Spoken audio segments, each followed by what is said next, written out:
হে WhatsApp guys, কেমন আছো সবাই? আশা করি সবাই খুব ভালো আছো। র্যান্ডম ভিডিও চ্যানেলে আমরা দর্শকের স্ক্রিপ্টের উপর ভিত্তি করে একটা অসাধারণ সিনেমা এক্সপ্লেন করতে চলেছে, যে সিনেমাটির নাম হচ্ছে এ মিলিয়নার্স ফার্স্ট লাভ, মানে একজন কোটিপতি পোলার প্রথম ভালোবাসা। যাই হোক, সিনেমাটার কাহিনী খুবই ইন্টারেস্টিং এবং স্ক্রিপ্টটা যখন আমি পড়েছি তখন আমার কাছে মনে হয়েছে যে তোমরা এই সিনেমাটিকে খুবই পছন্দ করবে। আমার বিশ্বাস রয়েছে, পুরো 100% বিশ্বাস রয়েছে। আর এই সিনেমার মেন থিমটা হচ্ছে আমরা দেখবো এখানে কোটিপতি বাবার একমাত্র ছেলের সাথে গরিব একটা অসুস্থ মেয়ের ভালোবাসার প্রেম কথা, এবং এটার স্টোরির এন্ডিংটা এমন একটা কিছু হবে যেটা তোমার হার্টকে মেল্ট করে দিবে। তুমি যত শক্তিশালী মনের হও না কেন, তোমার হৃদয় গলে যাবে আর কি সিনেমাটা দেখলে, চোখে পানি আসতে পারে। তো বাড়তি কোনো কথা না বলে আমরা ভিডিওটা স্টার্ট করবো। ছোট্ট একটা বিজ্ঞাপন হবে, বিজ্ঞাপনটা তুমি স্কিপ করতে পারো, ডিসক্রিপশনে গিয়ে ড্রশনে ক্লিক করে তারপর সরাসরি মূল ভিডিওতে চলে যেতে পারো। আর হাতে অনেক সময় থাকলে তুমি বিজ্ঞাপন দেখতে পারো, তোমার ব্যক্তিগত ব্যাপার। তো যাই হোক, আমরা বিজ্ঞাপন প্লে করে দিচ্ছি। তো গাইস, আজকে আমি তোমাদেরকে 100% একটা রিয়েল সাইটের সাথে পরিচয় করে দিতে চলেছি। আর এই সাইটটিতে শুধুমাত্র একটা অ্যাকাউন্ট করলে তুমি পেয়ে যাবে 100 টাকা বোনাস। আর এটি বাংলাদেশে খুবই জনপ্রিয় এবং বিশ্বস্ত একটা ওয়েবসাইট, যেটার নাম হচ্ছে ক্রিকেক্স। এবং এখানে প্রতি রেফারে তুমি পেতে পারো আনলিমিটেড 1200 টাকা বোনাস। আর স্ক্রিনে দেখানো যে প্রোমো কোডটা দেখতে পাচ্ছ,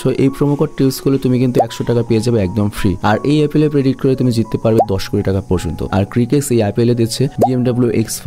আর তাছাড়া গেম খেলে প্রতি সপ্তাহে পেতে পারো iPhone 15 Pro জেতার সুযোগ। আর তাছাড়া তোমার জন্মদিন বোনাস 1000 টাকা তো রয়েছেই। আর ক্রিকেক্সে এখন এভিয়েটর গেমে ক্যাশব্যাক দিচ্ছে 5 লক্ষ টাকা। আর তাছাড়া রয়েছে 30% ডেইলি স্লট রিলোড বোনাস। আর তাই সকল বোনাস পেতে এখনই রেজিস্ট্রেশন করো এবং ইনকাম করো ঘরে বসেই। আর লিঙ্ক দেওয়া রয়েছে পিন কমেন্টে। তবে গাইস, যে বিজ্ঞাপনে আসুক না কেন, তোমরা অবশ্যই জেনে শুনে বুঝে তারপর সেখানে যাবে। তো বিজ্ঞাপন শেষে আমরা মূল ভিডিওতে চলে আসলাম। তো যাই হোক, এই সিনেমা যখন শুরু হয় তখন আমাদের যে নামের একটা ছেলেকে দেখানো হয়, আর সে বড়লোক বাবার একমাত্র ছেলে এবং সেই সিনেমার প্রধান চরিত্র বা নায়ক। আর তার কাজই হলো সারা দিন রাত ঘুরে বেড়ানো আর ক্লাবে গিয়ে আড্ডা দেওয়া, মানে অনেক বিলাসী একটা লাইফ তার। চিন্তা করো, বাপ দাদা কোটি কোটি কোটি টাকার মালিক, 1000 কোটি টাকার মালিক, ও নর্মালি কি করবে বলো? আমাদের যদি টিন ফুটা থাকে, তারপর আমরা করি কি বাইক পাছার নিচে নিয়ে যে বিলাসী লাইফ কাটাই, তাহলে ও কি করবে বোঝো। আর অন্যদিকে আমরা চৈ নামের একটা মেয়েকে দেখতে পাই, যার বয়স হচ্ছে 17 বছর, যে একটা দোকানে এসেছে, কিন্তু ওই দোকানের মহিলা তাকে অনেক উল্টাপাল্টা বলে। অ্যাকচুয়ালি এই দোকানের মহিলার আবার কি হয়েছে, তার একটা ছেলে নাকি একটা মেয়েকে প্রেগনেন্ট করে দিয়েছে। তো এই মহিলাটি মনে করেছে যে এইটা হয়তো সে মেয়ে হবে যে মেয়েকে তার ছেলে প্রেগনেন্ট করে দিয়েছে, এবং হয়তো ক্ষতিপূরণ চাইতে এসেছে। যদিও ওইরকম কোনো কথা চৈ বলেইনি, মানে আমাদের নায়িকা বলেইনি। তবে তারপর উল্টো ওই মহিলা আরো অনেক উল্টাপাল্টা কথা বলে এবং এটাও বলে আমাদের কাছে কোনো টাকা নেই তোমাকে ভিক্ষা দেওয়ার মতো, তুমি চলে যাও। বাট চৈ এখানে আসলে কিচ্ছু বলেনি, চৈ অন্য একটা কথা বলতে এসেছিল। তো চৈর চোখ পানিতে ভরে ওঠে, আর সে এক দৃষ্টিতে ওই মহিলার দিকে তাকিয়ে থাকে এবং এরপর সেখান থেকে চলে আসে। তো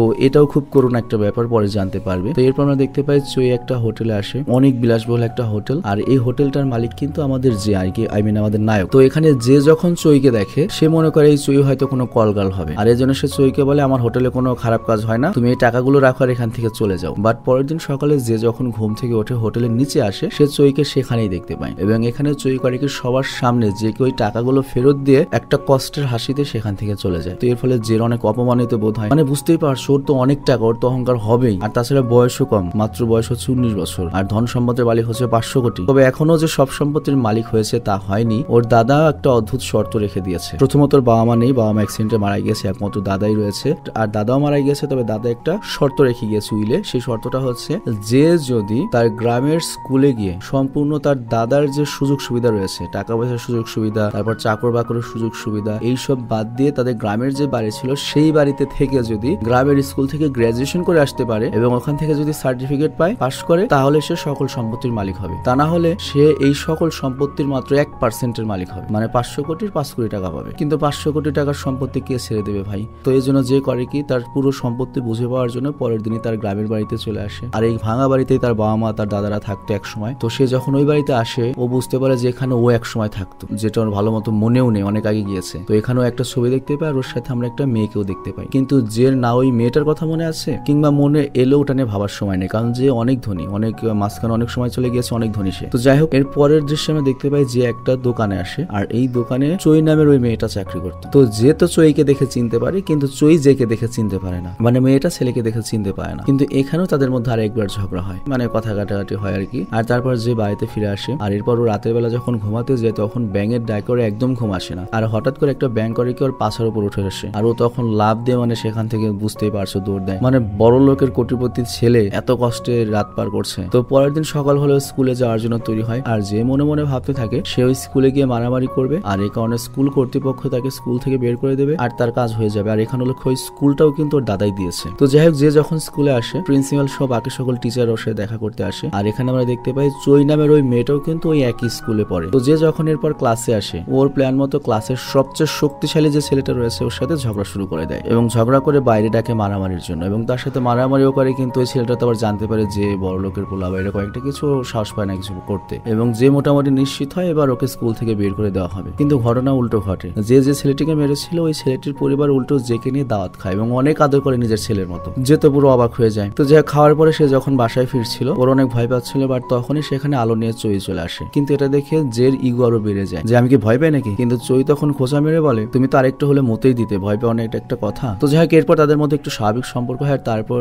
চই করে কি জেকে একটা কথা বলে যে আমি অনেক অসুস্থ, হয়তো খুব শীঘ্রই আমি এখান থেকে চিরদিনের জন্য পালিয়ে যাব। তবে আমাদের যে এটা কেয়ার করে, ওর কিছু যায় আসে চইর কি হলো না হলো। তো পরের দিন যে যখন স্কুলে আসে তখন সে দেখে স্কুলে একটা অনুষ্ঠানের আয়োজন করা হচ্ছে। তো এখানে চই সবাইকে অনুরোধ করে ওই অনুষ্ঠানে অংশগ্রহণ করার জন্য, মানে একটা নাটক হবে, কিন্তু যে ডাইরেক্ট মানা করে দেয় এবং সে বলে আমি এতে মোটেও আগ্রহী নেই। আর এরপর যে প্রিন্সিপালের রুমে আসে এবং প্রিন্সিপালকে বলে আপনি আমাকে গ্রাজুয়েশনের সার্টিফিকেট দিয়ে দিন, আপনাকে আমি 1 কোটি টাকা দেবো। কিন্তু প্রিন্সিপাল ছিল আবার জের দাদার খুব ভালো বন্ধু, তো ওকে আর জেকে গুনবে, তো সে তো রাজি হয় না এবং বলে তুমি স্কুল ভালো মতো যদি করো তাহলে আমি রিপোর্ট পাঠাবো, তুমি সম্পত্তির মালিক হবে, নয়তো কিন্তু মালিক হবে না। কিন্তু এরপর থেকে যে করে কি স্কুল ফাঁকি দেওয়া শুরু করে, সে স্কুলে না গিয়ে বাইরে বসে থাকতো। তো একদিন যে বাইরে বসে যখন খাবার খাচ্ছিল সে দুটো বাচ্চাকে দেখতে পায়, আর ওই বাচ্চা দুটোকে দেখে ছোটবেলার কোন একটা দৃশ্যের কথা মনে পড়ে, আর সেই হিসেবে করে কি বাচ্চা দুটোর পিছু নেয় এবং ওদের ফলো করে ও একটা অনাথ আশ্রমে চলে আসে এবং সেখানে গিয়ে ওরা একটা বাচ্চা আর একটা মাকে দেখতে পারে। এটা দেখে জেরও ওর নিজের মায়ের কথা মনে পড়ে। আর তারপরও যখন আশ্রমের ভেতরে আসে তখনও তো পুরো শকড হয়ে যায় যে ওর দাদা বড়লোক হওয়ার পর এই বাড়িটা পরে বানিয়েছিল এবং লাস্ট বারের মতো এই বাড়িতেই ছিল এবং ওর বাবা মা যখন রোড অ্যাক্সিডেন্টে ছোটবেলায় মারা যায় তখন ওর দাদার সাথে এই বাড়ি থেকে ও শহরে চলে গিয়েছিল। তো এই সবকিছু মনে পড়ার কারণে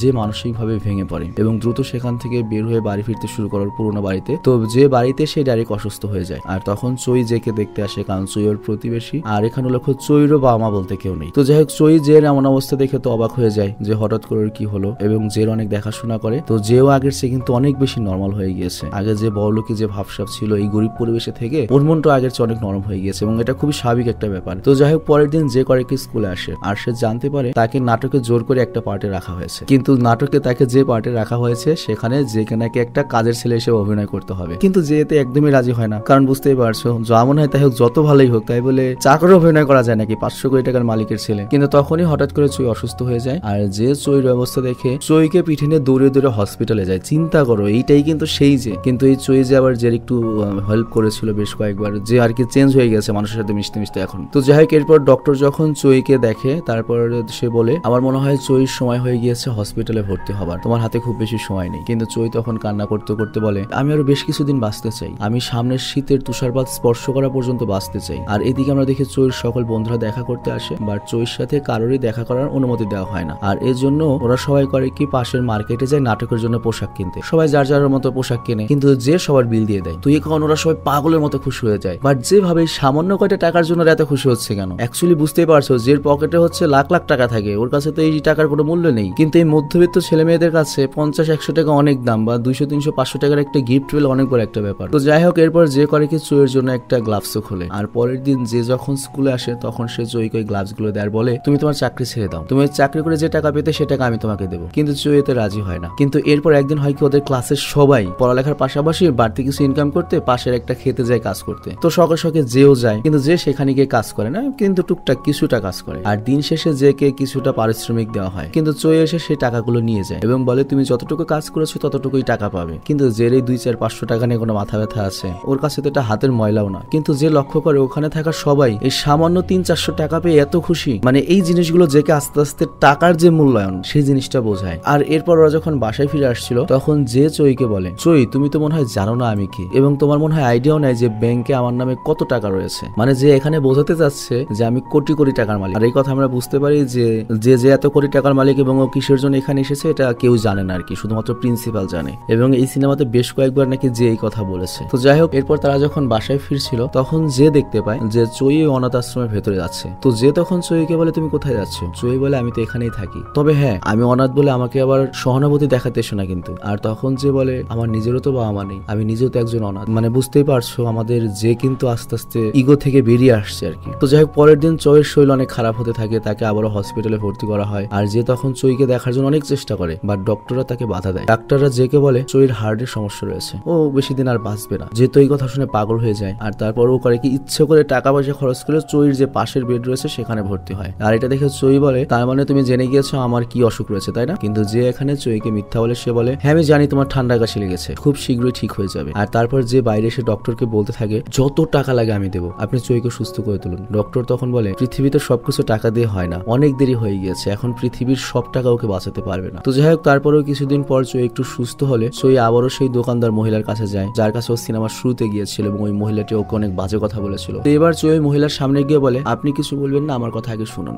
আপনি আমাকে চিনেননি কিন্তু আমি আপনাকে ঠিকই চিনেছি, আমার নাম হচ্ছে চই, যাকে আপনি 19 বছর আগে এতিমখানায় রেখে এসেছিলেন। আর তখন আমরা বুঝতে পারি এই মহিলাটাই মূলত চইর মা। তো এই মহিলাটাও তখন চইকে চিনতে পারে এবং প্রচন্ড কান্নায় ভেঙে পড়ে। আর তারপর চই বলে, আমি আপনাকে শেষবারের মতো বিদায় জানাতে এসেছি, কারণ আমার হাতে খুব বেশি সময় নেই, আমি খুব শীঘ্রই পৃথিবী ছেড়ে চলে যাব। আর এই কথা বলে চই কান্না করতে করতে সেখান থেকে চলে আসে। আর এরপর যখন ও বাড়ি ফিরছিল তখন রাস্তায় ওর জের সাথে দেখা হয়েছে। আর যে ওকে আবারও বলে, তুমি ওই চাকরিটা ছেড়ে দাও, ওই চাকরির যে কয় টাকা লাগে আমি তোমাকে দেবো। কিন্তু চই তখন জেকে বলে, আমি নিজের জন্য চাকরিটা করছি না, আমি ওই অনাথ আশ্রমটাকে বাঁচানোর জন্য এটা করছি, কারণ অনাথ আশ্রমটা খুব দ্রুত বিক্রি করে দেওয়া হবে। আর আমি যদি মরে যাই, আমি চাই আমি মরে যাওয়ার পরেও ওই বাচ্চাগুলো যেন কোনো একটা কিছু করে থাকতে পারে, আর এই জন্য আমি টাকা জমাচ্ছি। তো এটা শুনে যে পুরো শকড হয়ে যায়। আর তারপরে যে যাই হচ্ছে তার উকিলের কাছে। তো উকিলকে সে বলে, অনাথ আশ্রমের মালিক তোমার দাদা, সেটাকে তাহলে কেন বিক্রি করে দেওয়া হবে? উকিল বলে, আমি তোমার এই প্রশ্নের উত্তর দিব না, কারণ তুমি তোমার দাদার সম্পত্তির মালিক এখনো হওনি। তবে তুমি যদি চাও, তুমি তোমার সব সম্পত্তির মায়া ত্যাগ করে ওই 1% দিয়ে তুমি অনাথ আশ্রমটি কিনে রাখতে পারো। কিন্তু যে এখানে ওই সাহসটা পায় না, চিন্তা করো 500 কোটি টাকার ব্যাপার, যে সেখান থেকে চলে আসে। আর অন্যদিকে চুই তার সে অনাথ আশ্রমের কেয়ারটেকার আঙ্কেলের সাথে সবকিছু শেয়ার করতে থাকে এবং বলতে থাকে জেকে সে কতটা ভালোবাসে এবং কত আগে থেকে ভালোবাসে এবং মৃত্যুর আগের দিন পর্যন্ত সে জের সাথে থাকতে চায়। তবে তারপর আবার তার এটাও মনে হয়, আমি যদি ওকে সত্যি কথা সব বলে দেই তাহলে তো আমি মারা যাওয়ার পরে যে আরো বেশি কষ্ট পাবে, আবার যদি নাও বলে আমি সত্যি কথা তাহলে আমি অনেক কষ্ট নিয়ে মারা যাবো। তো এখানে কি সত্যি কথা রয়েছে এটা আমরা পরে জানতে পারবো আর কি। আর অন্যদিকে আমরা দেখি যে বাড়িতে ফিরে আসে আর সে দেখতে পায় চই তার জন্য অপেক্ষা করছে। তো চই মূলত এসেছে জের সাথে এখানে থাকার জন্য, কিন্তু যে চইকে চলে যেতে বলে, কিন্তু চই রাজি হয় না। আর এখানে যেও নিজের ইমোশনাল আটকাতে পারে না, ও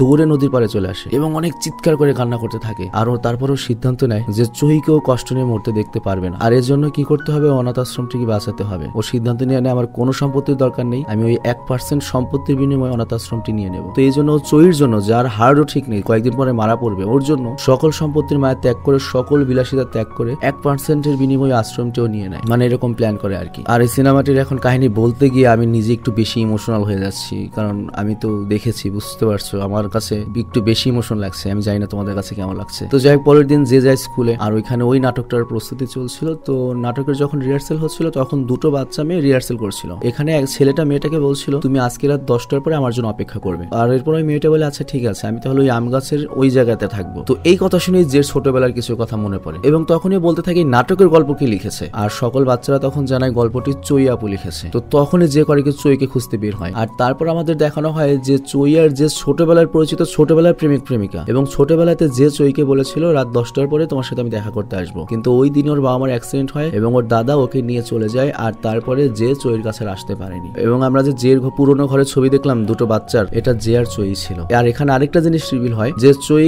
কেন ওই হোটেলে যেত, ওই বিলাসবহুল হোটেলে যেত। সে যেত শুধুমাত্র জেকে দেখার জন্য, কারণ সে জেকে ছোটবেলা থেকে চিনত। আর এ কারণে যে এত খারাপ ব্যবহার করলো সে মুস্কি হাসিতে সেখান থেকে চলে আসতো। আর তাছাড়া যে এখন অনেক ধনী, চইর কিছু নেও যদি সরাসরি সেই পুরনো পরিচয়ে যায়, যে যদি ওকে ইগনোর করে, এজন্য কখনো সরাসরি বলেও নিয়ে কথা। তবে তারপরেও এত বছর পরে হলেও চই কিন্তু জেকে ফিরে পেয়েছে, বাট এমন সময় পেয়েছে যখন তার হাতে খুব বেশি সময় নেই। অথচ এই পরিচয়টা আজ থেকে 2 বছর আগে যদি হতো তাহলে হয়তো চইর ওই চিকিৎসাটা করিয়ে বাঁচানো পসিবল ছিল। বাট তখন তো আমাদের আজকের যে এরকম ছিল না, ওই সময়ের জের কাছে তো মেয়ে মানুষের কোনো দামি নেই, দাম খালি টাকার ছিল। তো যাই হোক, এরপর ওরা দুজনে একসাথে থাকতে শুরু করে। ওরা এখন চিন্তা ভাবনা করে যে কয়দিন চইর হাতে টাইম রয়েছে, এই কয়দিন ওরা মন ভরে থাকবে। তো এরপর ওরা সারাদিন ঘুরতো ফিরতো, আনন্দ করতো। কিন্তু এর ফলে হয় কি, চইর মধ্যে বেঁচে থাকার ইচ্ছাটা প্রবল হয়ে উঠতে থাকে। সে আর এখন কোনোভাবে মারা যেতে যাচ্ছিল না, কারণ সে সব পেয়ে গিয়েছে। এত সুন্দর পৃথিবী, এই ভালোবাসা ছেড়ে তার যেতেই মনে যাচ্ছে না। তো যাই হোক, এরপর যে চইকে বলে, আচ্ছা তুমি তো আমাকে আগে থেকেই চিনতে, তাহলে আমাকে কখন এগুলো খুলে বলেনি কেন? চই তখন বলে, তোমার কি মনে হয় যে আগের তুমি আমাকে গ্রহণ করতে? তবে যা গিয়েছে গিয়েছে, এখন আমাদের হাতে যতটুকু সময় রয়েছে আমরা পুরোটুকু উপভোগ করব। কিন্তু ওদের সুখ বেশি দিন স্থায়ী হয় না। ধীরে ধীরে চইর অবস্থা আরো খারাপ হতে থাকে, বুকে ব্যথা হতে থাকে এবং কোনো ওষুধের উপর কাজ করছে না। আর এভাবেই চইর জন্মদিন চলে আসে। আর ওই জন্মদিনে যে করে কি চইকে অনেকগুলো ক্যাপসুল উপহার দেয়। আর সবকটা ক্যাপসুলের মধ্যে চইর জন্য একটা করে চিঠি লিখা ছিল। তো যে চইকে বলে, তুমি প্রত্যেকদিন একটা করে ক্যাপসুল খুলবে এবং সেগুলো পড়বে। কিন্তু চই করে কি এক রাতে সবগুলো ক্যাপসুল খুলে চিঠিগুলো পড়ে ফেলে, কারণ বুঝতেই পারছো ও তো জানেও না আর কয়দিন বাঁচবে। তো ওই চিঠিতে যে তার পুরো অনুভূতিগুলো লিখে রেখেছিল চই সম্পর্কে। তো এইগুলো পড়ে মনে করো যে চইর ভালো লাগে এবং অনেক বেশি বেশি কষ্টও লাগে, কারণ বুঝতে পারছো তো বাঁচবে না। তো যাই হোক, এর পরের দিন সে অনুষ্ঠানের দিন চলে আসে নাটকের, আর এই নাটক দেখতে চইর মাও চলে আসে। আর ওই নাটক চলাকালীন সময়ই চই অসুস্থ হয়ে পড়ে,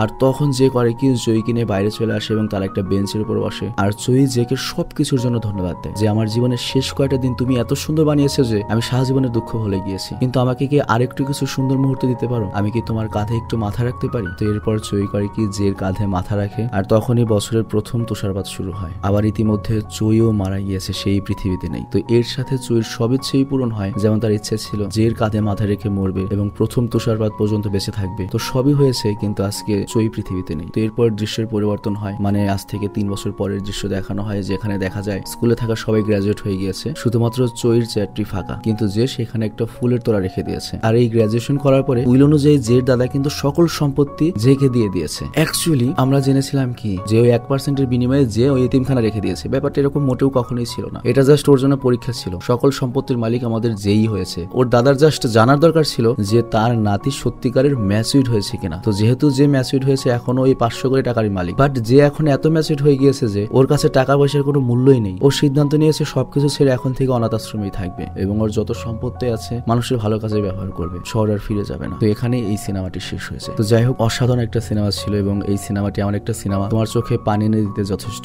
আমি বিদায় নিচ্ছি আর ধন্যবাদ জানাচ্ছি তাকে যে অসাধারণ সিনেমার স্ক্রিপ্টটি পাঠিয়েছে। আমি আর বাড়তি কোনো কথা বলতে পারছি না, কারণ অনেক ইমোশনাল হয়ে গিয়েছি আমি। বাই।